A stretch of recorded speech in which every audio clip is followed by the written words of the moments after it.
Hi, my name is Dave Marsh, and I'm the founder of Zojoi, which is the company that brings you Shadowgate VR, the Mines of Mythrok.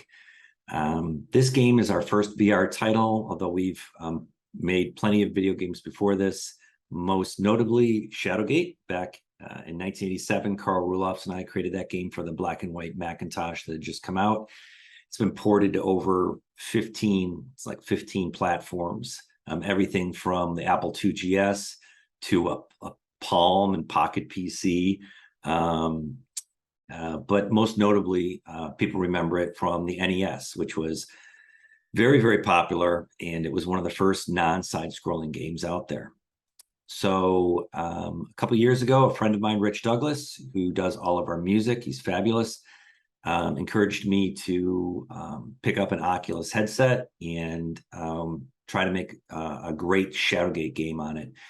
And we did, and it was great fun. And it came out last year, I think last October, and we're in the midst of working on the sequel to it, which is Shadowgate VR, the Source of Magic. So pretty exciting stuff. In this video kind of vlog series or whatever, I'm going to be walking us through the game. We're going to start with the main menu and then go room by room, and I'll describe what we did, why we did it, and talk about programming bits, art bits, design bits, music bits, and then give you a little bit of an insight into how we made it and why we made it. So I hope you enjoy it. Again, this first part is on the main menu. All right, so logo screens, obviously zojoi, which was a word I found in the name generation program, which I really liked, and Azure Drop Studios, which is Thane Bowman, our lead programmer, his company. Shadowgate, the Mines of Mythrok, the VR, distinguish it from other Shadowgate titles. We have more titles coming out, and Mines of Mythrok because I love alliterations. Mines, Mythrok, sounds great together. So, this is the staging area, and there's Odin the Raven, and we came up with him because we needed a great sidekick. And we wanted somebody that was fun and goofy, and that he does the job, and he's just a great companion, and he also gives you hints, which is great. So we'll be talking a lot more about Odin as we go. Adam Mixner, our lead artist, did this great staging area here. It's just a forest. I asked for a forest and vines, and did a great job. So we gave you a number of different profiles in case you wanted, to have multiple ones or one for each family member, just so that people can play separate games. And then, again, here we're going to be talking about the options that we're giving players, because options are everything to be able to customize the game the way that you want to play it. So male, female, you can only see yourself in Odin vision, which we'll discuss later. We wanted to have it dominant hand, right, left. Obviously, languages.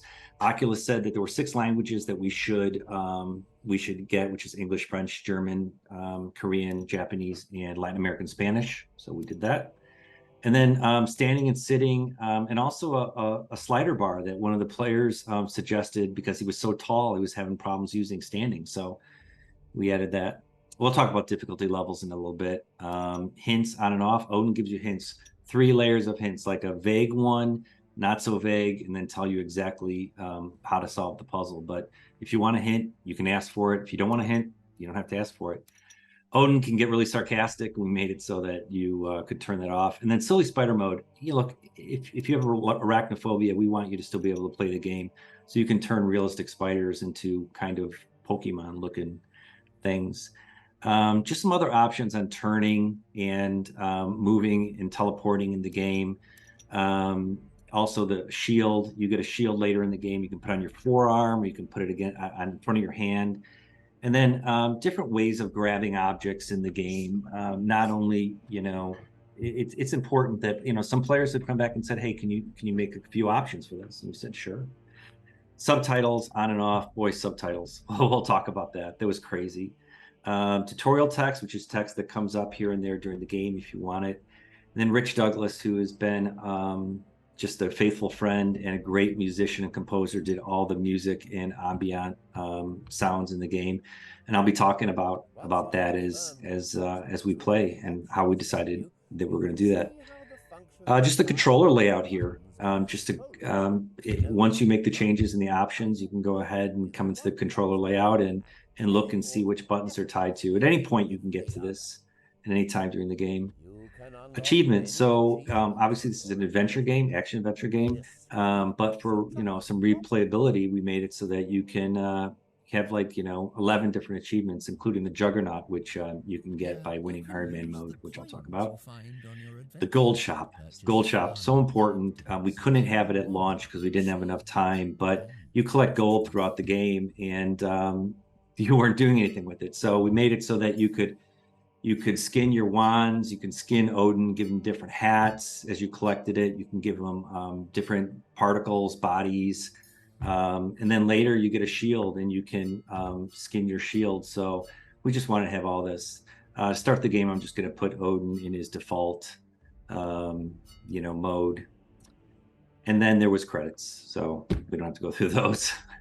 Start a new adventure, again, easy, normal, hard, and Iron Man. And it's just basically you get more health. The monsters have less health, there are more monsters, less monsters. And then Iron Man mode, you can't die in the game. So we'll select,